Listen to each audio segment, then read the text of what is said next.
A preparação é o tema da mensagem. O tema da mensagem é Levanta-te, ó tu que dormes. E esse título está baseado no livro de Efésios, no capítulo 5, versículo 14, que nós vamos ler daqui a pouco. Mas eu gostaria de começar a estudar a palavra de Deus com vocês nessa manhã, no Evangelho de Mateus, capítulo 25. Essa é uma história muito conhecida. Eu acredito que todas as crianças já tenham ouvido pelo menos uma vez em suas vidas. E nós adultos já temos uma caminhada cristã. Repetidas vezes já ouvimos e lemos sobre essa mensagem.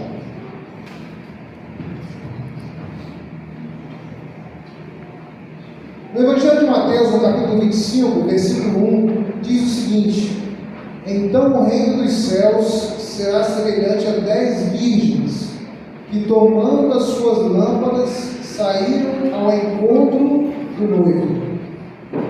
E diz o versículo 2: 5 eram insensatas e 5 prudentes.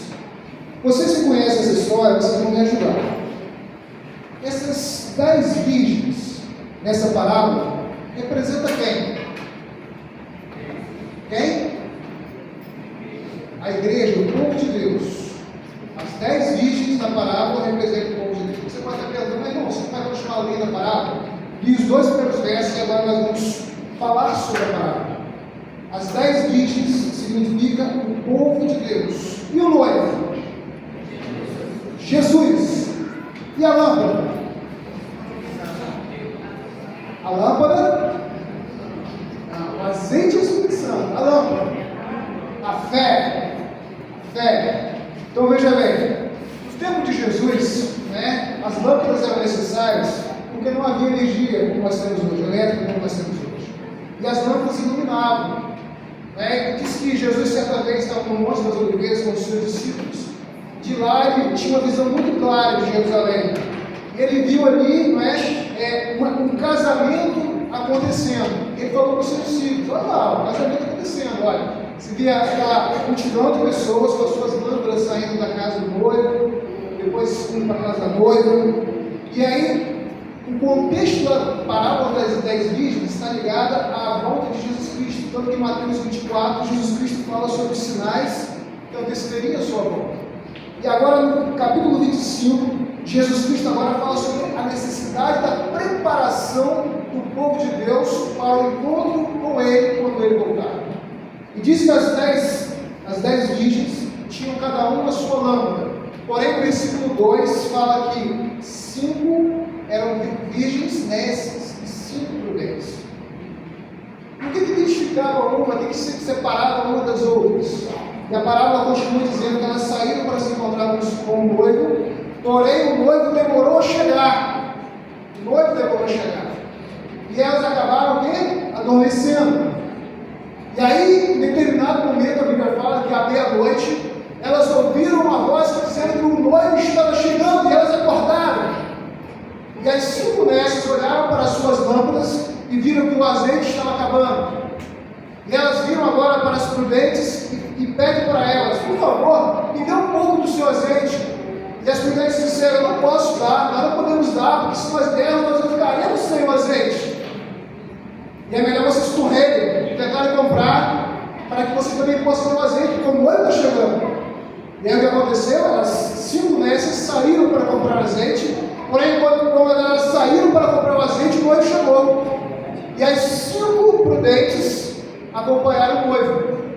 E quando as 5 nécias chegaram com as suas lâmpadas com azeite, bateram na porta, o noivo abriu a porta, e elas falaram: nós viemos para as bodas, nós viemos para a festa. E o noivo, representando Jesus Cristo, disse para elas o seguinte: não vos conheço, não vos conheço. Se eu perguntasse para vocês nessa manhã, se você é representado na parábola pelas virgens nécias ou pelas virgens prudentes, será que você consegue se identificar em um grupo ou outro? E agora então eu vou melhorar a pergunta. Eu acho que com essa pergunta você consegue se identificar. Eu consegui identificar. Se Jesus voltasse hoje, você estaria preparado para ir com Jesus para o céu? Pense aí. Se Jesus voltasse hoje, você iria para o céu com Jesus, sim ou não? Você não precisa responder, mas pense nisso. Se a sua resposta é sim, irmão, se Jesus viesse hoje, se Jesus vier hoje, eu estou preparado para subir com Jesus. Se a sua resposta for essa, na parábola das 10 virgens, você está representado pelas 5 virgens prudentes. Agora, se você chegar à conclusão, se Jesus viesse hoje, eu não estaria preparado para subir com Jesus para o céu, você está representado na parábola pelas 5 virgens dessas. Agora ficou claro? Agora todo mundo sabe, todo mundo que está aqui hoje sabe, né, que se Jesus voltasse hoje, você está preparado? Então eu sou representado na parábola pelas 5 prudentes. Não estou preparado pelas 5 mestres. Então, queridos, a mensagem de hoje fala da nossa necessidade de nos prepararmos para esse encontro. A nossa maior esperança precisa ser o retorno de Jesus Cristo. Como já foi falado aqui, o irmão falou muito bem na escola sabatina, esse mundo não é nosso lar, somos peregrinos. O apóstolo Paulo, em suas cartas, inclusive na lição que temos estudado, tem mostrado isso, mostrou isso para as igrejas do passado e mostra isso também para nós hoje também. Então, queridos, quando nós chegamos nessa igreja aqui hoje pela manhã, é possível que 2 grupos de pessoas entraram por aquela porta e sentaram nesses bancos. O grupo dos que estão preparados para se encontrar com Jesus Cristo e o grupo dos que não estão preparados para se encontrar com Jesus Cristo. A parábola das 10 virgens não é para as pessoas que estão lá fora. A parábola das 10 virgens são para as pessoas que estão aqui dentro. As 10 conheciam o noivo. Os 10 queriam encontrar com o noivo. Os 10 virgens queriam entrar na festa, nas bodas. Então eram pessoas que representavam o povo de Deus. Eram personagens que representavam o povo de Deus. E agora eu gostaria que você abrisse sua Bíblia no livro de Romanos, capítulo 13. Romanos capítulo 13, versículo 11.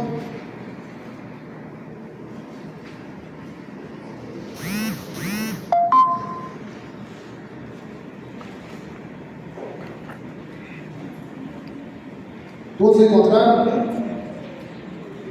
Vamos aí. Diz em Romanos 13, versículo 11 o seguinte: e fazer isto, conhecendo o tempo, já é hora de despertarmos do sono, porque a nossa salvação está agora mais perto de nós do que quando aceitamos a fé. Queridos, fazer isto, conhecendo o tempo. Todos nós aqui somos conhecedores do tempo profético que vivemos. Ninguém aqui é inocente. Todos sabem que os sinais que Jesus disse lá em Mateus 24 estão acontecendo. Todos aqui sabem que as profecias bíblicas, seja no livro de Daniel, seja no livro de Apocalipse, apontam para um iminente retorno de Jesus Cristo.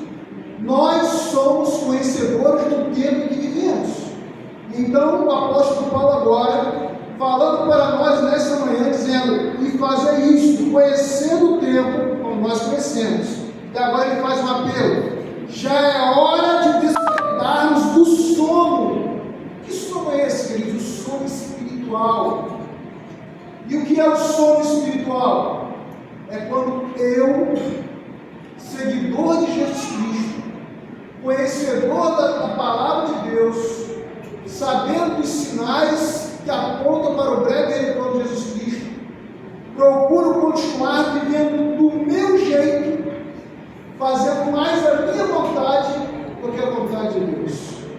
Eu venho à igreja, eu louvo, eu oro, eu ouço as mensagens do culto, participo de semana de oração, participo da missão Caleb, mas o meu coração ainda continua longe do Senhor. E quando eu me identifico dessa forma, a palavra de Deus descreve que eu estou vivendo um sono espiritual. E a pessoa que está adormecida espiritualmente, ela está na presença do Senhor como nós estamos, mas é possível que o coração dessa pessoa esteja longe do Senhor. E a pessoa que está longe do Senhor, mesmo estando na igreja, ela não está se preparando como deveria Salvador. É por isso que eu comecei falando dos atletas que se preparam para as competições, atletas que precisam de alta performance, que precisam treinar diligentemente, mente e corpo, que precisam se alimentar adequadamente para alcançar o sonho de chegar numa Olimpíada ou chegar numa Copa do Mundo. Mas, queridos, o sonho que Deus tem para nós é muito maior do que uma Olimpíada, muito maior do que uma Copa do Mundo. O sonho que Deus tem para nós é a eternidade. E Ele deseja colocar esse sonho no nosso coração e deseja que nós, como seus seguidores, vivamos esse sonho, desejamos esse sonho. E muitas vezes, queridos, nós não estamos fazendo a nossa parte. Diz o versículo 12 de Romanos 13: a noite é passada e o dia é chegado. Querido, a noite, no contexto de Romanos capítulo 13, versículo 11 e 12, representa as trevas espirituais que te rodeiam. O dia é representado aí pela volta de Jesus. Diz aí no versículo 12: a noite é passada e o dia é chegado. Rejeitemos, pois, as obras das trevas e vistamos das armas da luz. E agora eu convido você, vá para o livro de Efésios, capítulo 5, no versículo 14. Olha o que o Senhor Deus está falando para você e para mim nessa manhã. Efésios, capítulo 5, no versículo 14.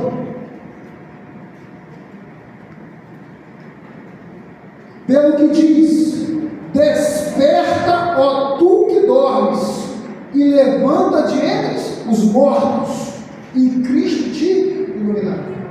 Queridos, desperta, ó tu que dormes. É isso que Jesus Cristo está falando para você e para mim nesse ambiente sábado. Precisamos acordar dessa sonolência espiritual que estamos vivendo. Precisamos parar de querer viver do nosso jeito e viver do jeito que Deus quer que vivamos. Se você não quiser acordar desse sono espiritual, você tem um direito. Porque Jesus te deu o livre-arbítrio. Jesus me deu o livre-arbítrio, Deus nos deu. Deus nos deu o livre-arbítrio de escolher servir ou não, fazer a vontade dele ou não. Mas, queridos, se eu não for para o céu, a culpa será exclusivamente minha. Se eu perder a minha salvação, a culpa será exclusivamente minha. O que vai ter adiantado você ter passado tanto tempo na igreja, se quando Jesus Cristo voltar nas nuvens do céu, você estiver lá dos perdidos? E se estudarmos a palavra de Deus e o Espírito de profecia, nós vamos perceber que dias mais difíceis estão reservados para o futuro da igreja e da humanidade. Dias em que não poderemos mais nos reunir no templo como estamos nos reunindo hoje. Dias em que seremos perseguidos. Dias que passaremos muitas dificuldades. E hoje, que é o tempo propício da preparação, de nos prepararmos para esse encontro, parece que estamos vivendo, muitos de nós, estamos vivendo uma forma flechada espiritualmente, acomodados espiritualmente. Parece que não queremos sair da nossa zona de conforto. E muitas vezes a zona de conforto da nossa vida parece ser esse mundo. Nos contentamos com esse mundo, sonhamos com as coisas desse mundo, queremos ter realizações desse mundo, e esquecemos do essencial, que é estar no céu com Jesus Cristo. Queridos, nada nesse mundo, nada, paga o que Jesus Cristo fez por nós na cruz. Nada nesse mundo significa recompensa maior do que Jesus Cristo está preparando hoje lá no céu para nós. Você pode perguntar: mas irmão, eu não preciso estudar? Preciso. Eu preciso buscar ter uma condição melhor de vida? Preciso. Eu preciso de tantas outras coisas? Preciso. Mas nada disso precisa ocupar o primeiro lugar do meu coração. Se todas essas coisas ocuparem o primeiro lugar do meu coração, eu vou estar dizendo para Jesus: a minha vida do jeito que eu quero é mais importante do que do jeito que o Senhor quer para mim. E aí eu vou continuar vivendo aqui em trevas espirituais. E eu gostaria de contar para vocês uma visão que a irmã Ellen White teve. Essa visão está no livro Testemunhos para a Igreja, volume 1, páginas 134 e 135, no capítulo 22. A visão, o título da visão é Os Dois Caminhos. E ela conta que em 1856 ela teve uma visão sobre dois caminhos. Um desses caminhos levava à vida eterna e o outro caminho levava à morte eterna. Os caminhos eram opostos. O que levava à vida eterna ia para uma direção e o que levava à morte eterna ia para outra direção. E ela conta que ela viu a distinção entre esses caminhos e também a diferença entre as multidões que neles viajavam. Um caminho era largo e suave, e o outro era estreito e acidentado. O largo e suave levava à morte, o estreito e acidentado à vida eterna. Semelhantemente, diz ela, as duas multidões que percorrem são opostas no caráter, na vida, no vestuário e na conversa. Então veja bem, ela observou os caminhos, identificou como eram os caminhos, e agora ela fala o seguinte, que as pessoas que iam pelo caminho que conduzia à morte eram totalmente diferentes das pessoas que iam para o caminho que conduzia à vida eterna, tanto no caráter, quanto na vida, quanto no vestuário, tanto na conversa. Ela fala o seguinte, os que viajaram pelo caminho estreito, que é o caminho que na visão ela viu que conduzia à vida eterna, conversavam a respeito da alegria, felicidade, que não teria fim, quando ela chegasse lá no fim da viagem, no final do caminho. O rosto dessas pessoas, ela olhou para as pessoas e ela viu que o rosto dessas pessoas muitas vezes estava triste. Todavia, brilhava frequentemente com piedosa e santa alegria. Ela viu que essas pessoas que estavam caminhando pelo caminho que conduz à eternidade, o caminho estreito, com muitos obstáculos, em determinado momento, semblante das pessoas ficavam tristes. Eu lembrei daquele verso que Jesus disse: no mundo tereis aflições. Mas ela disse também que logo, no rosto das pessoas resplandeciam. Eu lembrei que nesse mesmo verso que Jesus disse: no mundo tereis aflições, ele também disse: tem de bom ânimo, porque eu venci o mundo. E ela fala na visão que aquelas pessoas não se vestem como a multidão no caminho largo.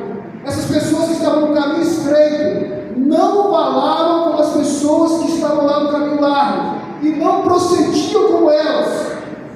E ela disse que essas pessoas que estavam no caminho estreito começaram a enxergar naquele caminho pegadas, e eram as pegadas de Jesus Cristo, e elas davam glória porque elas estavam caminhando pelo caminho estreito, vendo as pegadas de Jesus que já haviam trilhado aquele caminho vencido. E o sentimento de vitória trazia alegria ao coração das pessoas. Trazia alegria no coração das pessoas. E elas percorriam com segurança, na certeza que estavam no caminho certo. Agora a irmã Ellen White começa falando sobre as pessoas que estavam no caminho largo, no caminho que conduzia à morte. Ela fala o seguinte: na estrada larga estão preocupados com sua pessoa, suas vestes e seus prazeres. Então as pessoas que estavam caminhando no caminho largo, elas não estavam preocupadas com Jesus, não estavam preocupadas com sua salvação, elas estavam preocupadas com a sua pessoa. E eu entendo que preocupados com a sua pessoa quer dizer que elas estavam preocupadas com a sua vontade e realizar os seus desejos, os seus sonhos. Fora Deus, que seja feito somente a minha vontade. Essas pessoas estavam preocupadas com a sua pessoa, com as suas vestes, com os seus prazeres. E diz o seguinte: que aquelas pessoas, elas dão-se livremente ao riso e à zombaria, e não pensam no final da viagem, nem na destruição certa no fim do caminho. Aquelas pessoas que estão pelo caminho largo, elas não pensam que no final do caminho haverá destruição, haverá morte. Elas estão tão felizes, entre aspas, com a realização dos seus prazeres, dos seus desejos, que não querem pensar no futuro. E eu vejo muitas pessoas falarem isso aí fora. Nós temos que viver jogo hoje. Curtir a vida enquanto estamos vivos. Você já deve ter ouvido isso, pessoas falarem isso. Eu estou jovem, eu tenho que curtir mesmo a vida. Nada de igreja, nada de Deus. Eu tenho que curtir os prazeres desse mundo, eu tenho que aproveitar. E elas não estão preocupadas com a morte nem com a destruição. E diz aqui a Ellen White: cada dia essas pessoas se aproximavam mais de sua destruição.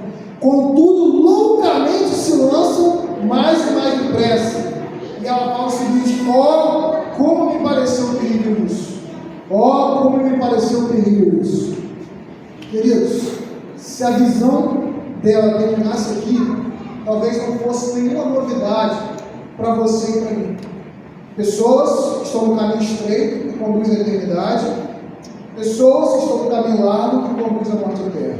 Só que a visão não termina aí. E agora eu chamo a atenção para você nessa parte da visão. Ela disse o seguinte: vi percorrendo a estrada larga muitos que tinham sobre si escrito essas palavras. Olha só, no caminho largo, no caminho que conduz à morte eterna, ela viu pessoas que tinham sobre elas escritas as seguintes palavras: morto para o mundo, próximo está o fim de todas as coisas, estejam vocês também preparados. São mensagens que apontam para Jesus, não são? Olha só, essas pessoas levaram sobre si palavras que eram mensagens: morto para o mundo. Morto para o mundo é aquele que está vivo para Jesus, mas eles não estavam no caminho estreito, estavam no caminho largo. Próximo está o fim de todas as coisas. Jesus está voltando, próximo está o fim de todas as coisas, mas elas não estavam no caminho estreito, estavam no caminho largo. Estejam vocês também preparados. Mensagens que retratam, que caracterizariam pessoas que estariam no caminho estreito. Mas ela viu essas pessoas aonde? No caminho largo. E diz na visão o seguinte: pareciam precisamente iguais a todas aquelas pessoas frívolas que em redor se achavam, com a diferença única de uma sombra de tristeza que lhes rodeia no rosto. Queridos, aquelas pessoas que ela viu tinham uma mensagem de salvação, mas estavam no caminho da perdição. Professavam seguir o Deus dos céus, mas estavam no caminho que conduzia à morte. E ela olhou para aquelas pessoas e ela percebeu, sabe o quê? Que aquelas pessoas, apesar de terem uma mensagem que retratava Cristo, que anunciava o fim de todas as coisas, aquelas pessoas estavam vivendo literalmente igual às pessoas que estão no mundo. Por isso elas não estavam no caminho estreito, elas estavam no caminho largo. Tinham uma mensagem, tinham um conhecimento espiritual, mas não tinham uma vivência espiritual. E estavam no caminho largo, porque não queriam ter um relacionamento íntimo com Jesus Cristo. E ela diz mais: sua conversa, falando em relação a essas pessoas, sua conversa era perfeitamente igual a daqueles que, divertidos e inconscientes, se encontravam ao redor. Mas de quando em quando mostravam grande satisfação às letras sobre as suas vestes. A conversa era igual à conversa do pessoal do mundo, das pessoas que não seguem Jesus Cristo. Mas de quando em quando, essas pessoas se lembravam de Jesus, e elas começavam a querer falar de Jesus para as pessoas que estavam no caminho, junto com ela, que conduzia à perdição. E aí, os que estavam no caminho errado, falaram para elas o seguinte: quando essas pessoas tentaram falar de Jesus para as pessoas de fora, estavam no mesmo caminho que elas, no caminho de conduz à perdição, sabe o que essas pessoas disseram? Não há distinção entre nós, somos iguais, vestimos, falamos e procedemos semelhantemente. Pensaram, queridos? Pensaram na importância dessa visão para nós nesse momento? Caminho largo, morte eterna. Caminho estreito, vida eterna. No caminho largo, cristãos, professos cristãos e seguidores de Jesus, que conhecem os tempos, porque estavam lá, próximo está o fim de todas as coisas, que falavam, que se vestiam, que tinham caráter igual às pessoas do mundo, que em alguns momentos lembrava da palavra de Deus, e lá no caminho que conduz à morte, tentavam falar para aqueles que não conheciam a Deus ou que não serviam a Deus, da mensagem de salvação. E aí as pessoas do mundo olhavam para elas e falavam o seguinte: somos todos iguais. Vocês, professos cristãos que estão aqui conosco, falam igual ao que nós falamos. O seu vocabulário, o seu vestuário, o seu caráter, o que você gosta de fazer é igual ao que nós gostamos. Não existe diferença. Para que eu vou para a sua igreja se todos nós somos iguais? Para que eu vou seguir o Deus que você está aí falando que eu preciso seguir, se nós somos iguais? Queridos, o que me assustou não foram as pessoas que estão no mundo e estão passando pelo caminho largo. O que me assustou é lá ver no caminho largo pessoas que conhecem Jesus Cristo como nós conhecemos, que conhecem os termos proféticos como nós conhecemos, que professam ser seguidores de Jesus como nós professamos seguir, mas que estão lá no caminho largo que conduz à morte eterna. E aí eu fico pensando o seguinte: lembra das virgens nessas? Lembra? Na parábola conheciam o noivo, queriam se encontrar com o noivo, mas não tinham o Espírito Santo na sua vida como deveria. E é por isso que quando bateu na porta lá, o noivo Jesus Cristo disse: não vos conheço. E continuando aí no livro de Efésios, nós lemos o capítulo 4, capítulo 5, versículo 14, diz o versículo 15: portanto, vede prudentemente como andais, não como necios, mas como sábios. Você sabe o que significa nécio? Quer dizer tolo. Quer dizer tolo. Portanto, vede prudentemente como andais, não como necios, mas como sábios. Queridos, nós não podemos mais continuar vivendo do jeito que nós estamos vivendo. A volta de Jesus é algo iminente. Eu vou para o céu, se eu quiser ir para o céu, Jesus já fez tudo. Deus fez tudo. Agora, será que você e eu estamos nos preparando como nós deveríamos nos preparar? O livro de Isaías, lá no capítulo 29, versículo 13, diz o seguinte: o meu povo me honra com os lábios, me louva, mas o seu coração está distante de mim. E assim como foi no Israel no ano passado, muitas vezes tem sido assim hoje. Meus queridos, eu não estou aqui para julgar ninguém. Não estou aqui para julgar ninguém. Eu não conheço a vida pessoal de vocês. Vocês não conhecem a minha. Mas, queridos, quando eu abro a Bíblia, e lá no livro de Apocalipse, no capítulo 3, nas cartas às igrejas, que são cartas proféticas, e dentro da profecia do Apocalipse, estamos representados pela igreja de Laodiceia. Eu vejo Deus falando assim, que nós deveríamos ser frios ou quentes, mas porque somos mornos, ele diz: estou a ponto de vomitar da minha boca. Queridos, vivemos um momento profético em que a igreja de Deus, quando eu falo da igreja de Deus, queridos, fala povo, não tem se comprometido com Deus como precisa se comprometer, não tem vivido a fé como precisaria viver. E se por acaso nesta manhã você chegou à conclusão de que você está dentro do grupo das virgens nécias, se você chegou à conclusão que você não está preparado para a volta de Jesus Cristo se ele viesse hoje, você chegou à conclusão de que a mensagem dessa manhã está falando da sua condição espiritual, eu quero dizer para vocês que a mensagem de hoje não é apenas uma mensagem de advertência. A mensagem de hoje é uma mensagem de esperança. Porque quando eu orei a Deus e pedi a Deus que desse uma mensagem feliz para mim e para a igreja de Deus, orei também por todas as pessoas que estariam aqui. As visitas que estão aqui hoje, que eu não conheço, eu orei a Deus por você. Quando eu ajoelhei, eu falei: Senhor, que essa mensagem possa ser ouvida por pessoas que precisam ser ouvidas, precisam ouvir essa mensagem, assim como eu preciso.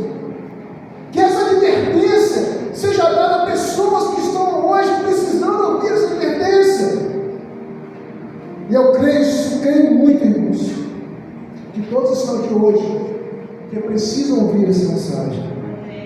E eu gostaria de abrir a palavra de Deus, o livro de 2 Pedro, vamos abrir, 2 Pedro capítulo 3, versículo 9, é um verso muito conhecido também. 2 Pedro 3, versículo 9.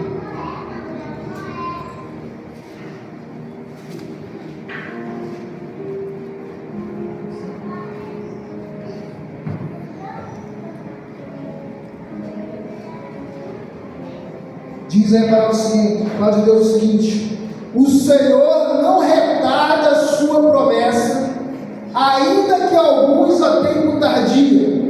Ele é longânimo para convosco, não querendo que ninguém se perca, senão que todos venham a arrepender-se.